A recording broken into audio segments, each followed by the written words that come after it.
cooperation, which of course delivers innovation, progress, and inclusion. Kenya and the US high-level visits between the two countries.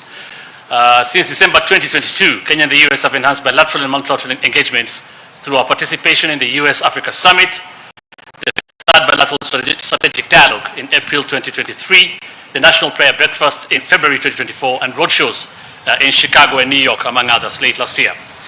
Following the roadshows, there has been an increase in investments by US tech companies in Kenya, and we'll see more, of course, as we head to the state visit, or as the President heads to the state visit. These include the companies, that is Microsoft, Google, Cisco, IBM, Kiosk, and Sun Culture, among others. I'll now go to the itinerary. Starting tomorrow in Atlanta, Georgia, President Ruto's visit will commence there. He'll visit the Carter Presidential Library and Museum to emphasize the two countries' shared commitment to governance, democratic values, and anti-corruption efforts.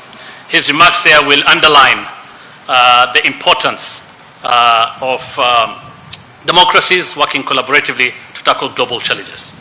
The President will then visit Ebenezer Baptist Church to pay homage to the civil rights struggle and emphasize how religion can be a force for good. This visit will underscore the respect for historical struggles for equality and justice.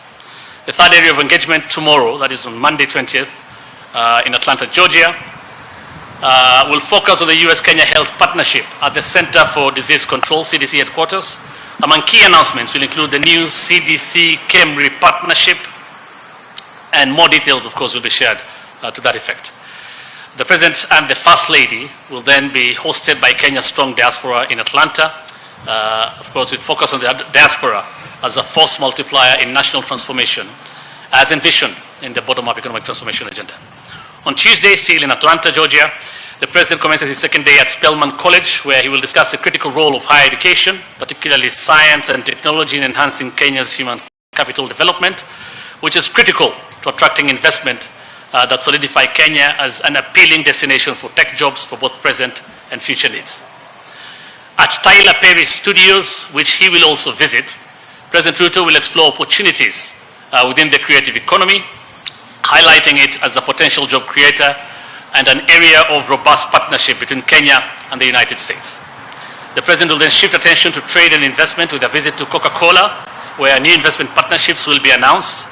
He will also then launch Vivo's inaugural store in America. That's a leading Kenyan retail fashion enterprise, showcasing the power of Kenyan women entrepreneurs. Mayor Andre Dickens of Atlanta and the Atlanta CEO's Council will then host the President, who will seek to position Kenya as an important regional manufacturing hub. After that, the President and the First Lady will travel to Washington, D.C. on Wednesday, May 22nd, arriving at Andrews Air Force Base, where they will be officially received with full ceremonial state honors. The President will have extensive engagements at the Hill, where he'll meet a bipartisan congressional delegation under the chairmanship of the Speaker of the House, meet with the Black Congressional Caucus, and hold discussions with the bipartisan caucus of the Senate, led by Senator Schumer, who's the majority leader there, and Senator McConnell, minority leader. In his meetings at the Hill, the President will apprise the legislators on the challenges faced by democracies on the continent and the urgent need for America's tangible and practical engagement with the continent. He will brief the legislators on the dual crisis of climate change and conflicts in the region, and Kenya's leadership in dealing with these challenges. In urging Congress to be cognizant of the need for African goods to continue accessing the US markets on preferential basis, the President will implore Congress to extend the Africa Growth and Opportunities Act, better known as AGOA.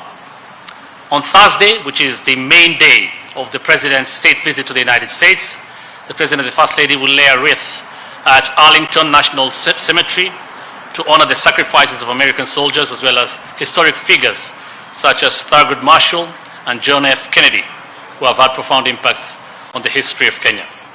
He will hold the main bilateral meetings with his host, President Biden, and delve deeper into Kenya-US economic, health, and security partnership, and discuss regional developments on the continent, highlighting the fragilities and opportunities on the continent.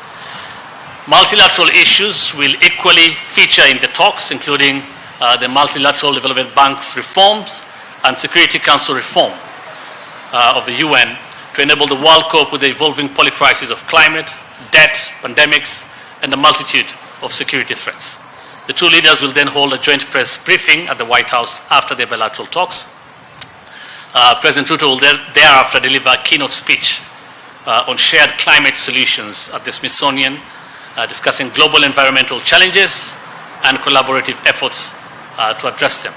This is what he has been doing, of course, as you know, for the last one and a half years as a champion of climate change and the best way to mitigate climate change. So as a champion of climate action, of course, he's also still the chair of CAHOSC.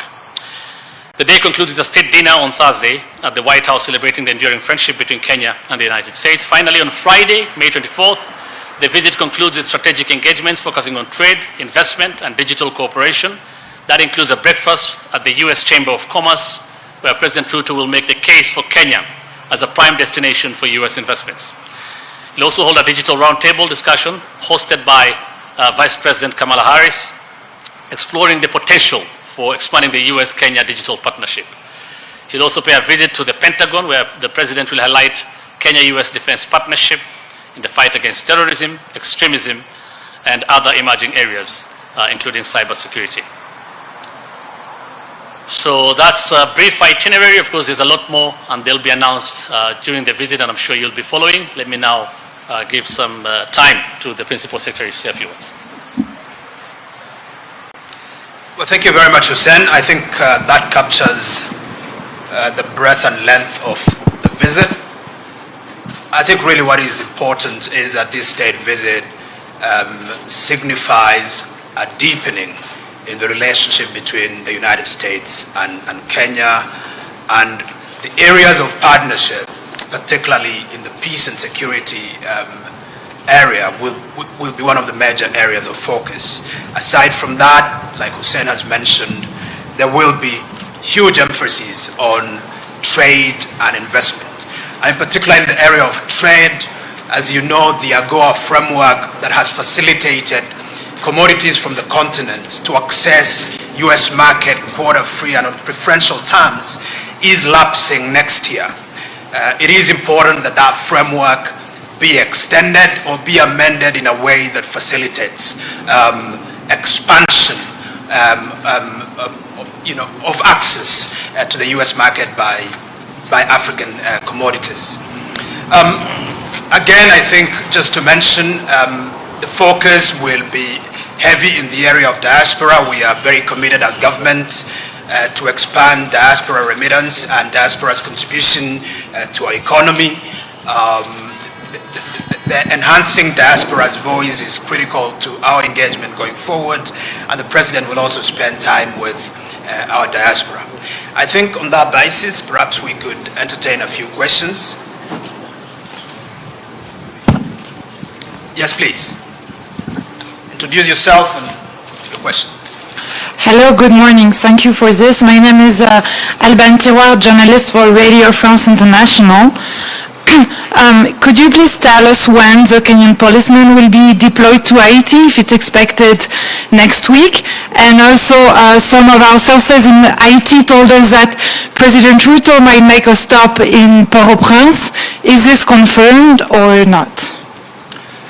Well, as you know, the United Nations Security Council voted to establish the multinational security support mission to Haiti in November of last year. That resolution of the UN Security Council, it's called Resolution 2699, furthermore mandated Kenya to lead that mission. In the weeks or in the months that have followed, Kenya has been in preparatory mode, preparing for this mission. Of course, there has been significant changes on the ground, noteworthy amongst which was the termination of term of the former Prime Minister Ariel Henry of Haiti, but subsequent to his exit of power, there has now been inaugurated a presidential council and a national security institution and several other institutions that have been put in place pursuant to an accord that was arrived at a few months ago. In view of that, and in view of the decision of the courts in our republic, essentially guiding how Kenya should be able to carry out this deployment.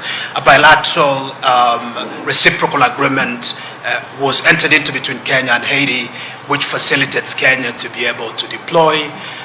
And we are in the process, or government is in the process of finalizing preparation to deploy. I can tell you for sure that that deployment will happen in the next few days, few weeks, but there is no chance at all for President Ruto to go down to Port-au-Prince as has been alleged. Thank you very much. Yes, it's not in the schedule. All right. Next. Buona PS, my name is Chazima from NTV. Now, the 7th review of Kenya's program with the IMF has been going on for some 6 weeks now, which is unusually long. What are these issues that are sticky at the moment, and are we expecting the President to meet with the IMF leadership in the USA? Thank you very much. We have, like you know, a very comprehensive program that is ongoing with the IMF. The critical issues around our discussions with the IMF presently relates to tax measures, and in particular with regard to revenue-raising measures that the government is proposing. Of course, you know that the finance bill is out in Parliament and it's going through its own internal process. But because of the complexity of all these issues around tax revenue, you know, it's taken quite a long time for there to be consensus and agreement between Kenya and the IMF moving forward. But with regard to the trip, the President will engage robustly with President Biden with regard to the terms and conditions by which Africa accesses credit. One of the critical things facing the continent, including Kenya right now, is the debt burden. This debt burden is accentuated or exacerbated by the challenges around climate.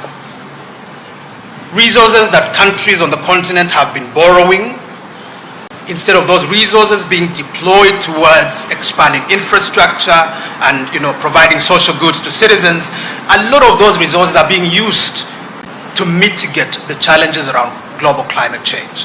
And so it is important for the world to come together around providing a much more enabling lending framework, not just for Kenya, but for the entire continent that is in dire debt distress. And so this is a conversation that will feature in the bilateral conversation with President Ruto, but certainly on the sides as well. It is very likely that the President will also engage with the IMF. Thank you. My name is Joel Chacha from K24 TV. President William Ruto will be visiting a country that is matured, of course, democratically. This comes at a time that the reports of the former President Uhuru Kenyatta being of course, intentionally appearing to be cash crunched, despite allocations to his office. This, of course, paints the current president in bad light. Will you like to address that and perhaps clear the air on the same? I think Kenya is a well-known democratic state. It has institutions, including institutions touching on budgetary allocations. The entire budgetary process takes a while. Citizens are consulted, they provide their input. Parliament is now taking charge of the process through the finance bill and the finance legislation. And so we do not, from the standpoint of the Foreign Office, we do not see anything to warrant any concerns regarding Kenya's democratic credentials. Kenya trusts and believes in the role of its former leaders. Its officers are supported in accordance to the law. And as far as we are concerned, we have seen nothing that the government has done to diminish the role of that office. But I'll allow my brother Hussein to speak to that issue later on. Any other question relevant to the visit?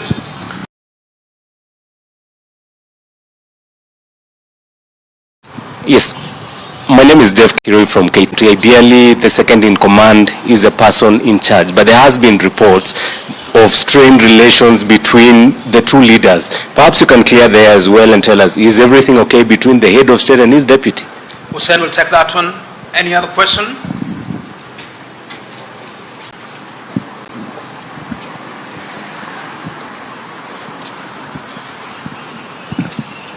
Thank you, Dr. Korir. My name is Gordon Hussein from the Star newspaper.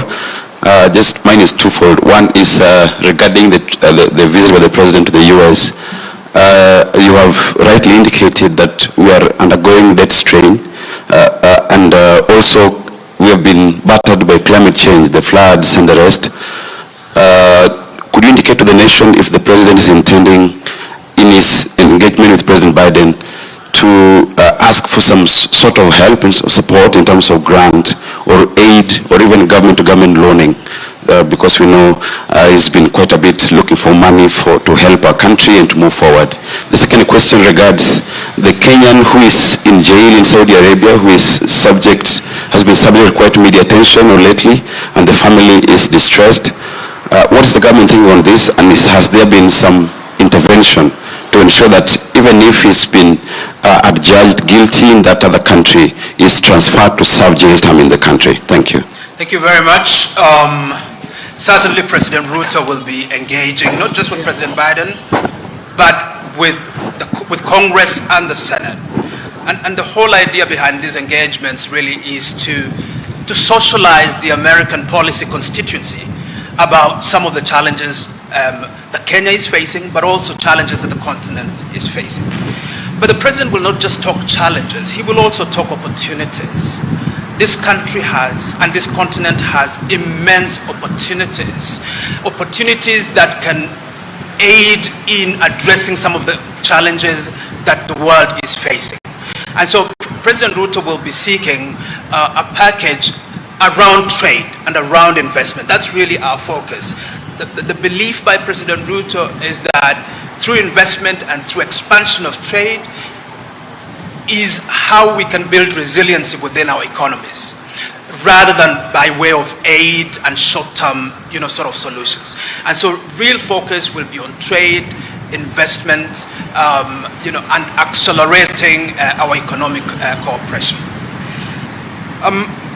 On the matter of Steve Munyaho, I think you are aware that we have been engaging at the State Department.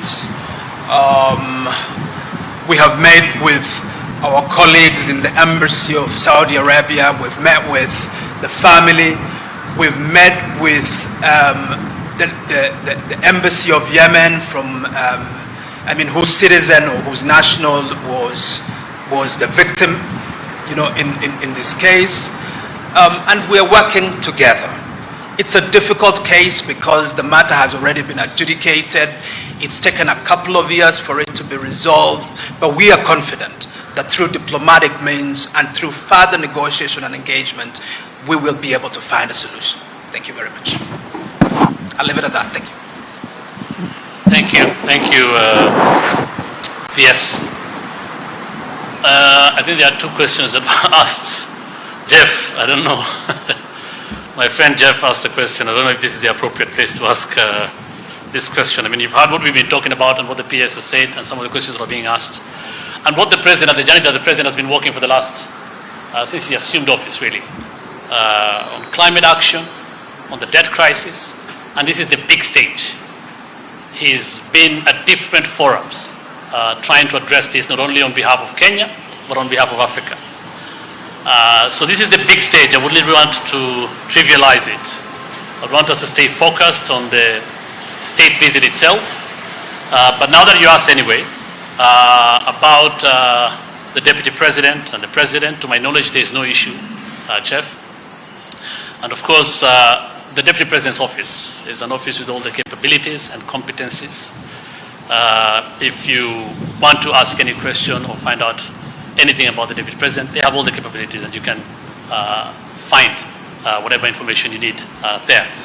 There's a second question on the matter of the office of the retired President. I think there are some issues that were raised in the media, and those are the issues that were asked by my brother from K24 and also Jeff. The thing is, there's an office complex in Nyari that has been used by previous president, the late President Mwai Kibaki, and he occupied that office for 9 years. It is very well known that the office is there, it is vacant, and President Uhuru Kenyatta can use that office as and when he deems fit to use it. As for the other matters about budget, there are channels and mechanisms to access budget and provisions in the office of the fourth president, and all those have been provided for officially for any official engagement. Okay. Hi, my name is Gatete Njoroge from Citizen TV, Hussein. My question is about the US trip, and some of the things maybe that Kenya is seeking to partner with the US. I don't know if we are also seeking, let's talk, when we go to Asia, we have seen the president talking about exporting labor. I don't know if that is some of the proposal maybe we'll be having to the US government. In the 60s, we remember we had the airlift programs where we saw thousands of Kenyans going to the US and they were getting scholarships and they came back and served this country. Are those some of the opportunities that the government will be exploring when they go to the United States? Thank you, Hussein. Yes, Gatete. Siamini unajiintroduce Gatete Njoroge. There is, of course, all these and much more on the table and will be discussed. As I said, this is just an itinerary, giving you a rundown of what will happen. As the president goes to the state visit, a lot more will be announced. The airlift program is something that will be reflected upon, and yes, the announcements of, on partnership between Kenyan universities and their US counterparts, and that will actually be announced to that effect in as far as exchange programs are concerned. But I can also take it. Yeah. But I think just to mention that Kenya and the US have been negotiating STIP, the Strategic Trade and Investment Partnership. This is an agreement that we are negotiating. It has about 11 chapters, and there is a whole chapter there on labor and labor migration. And we're having a very robust conversation around how the US can be able to open a window for Kenya, particularly under the H1 and H2, visa framework. And so it will form part and parcel of our conversation. Thank you very much. Thank you very much. I really appreciate it. Asanteni sana. Thank you.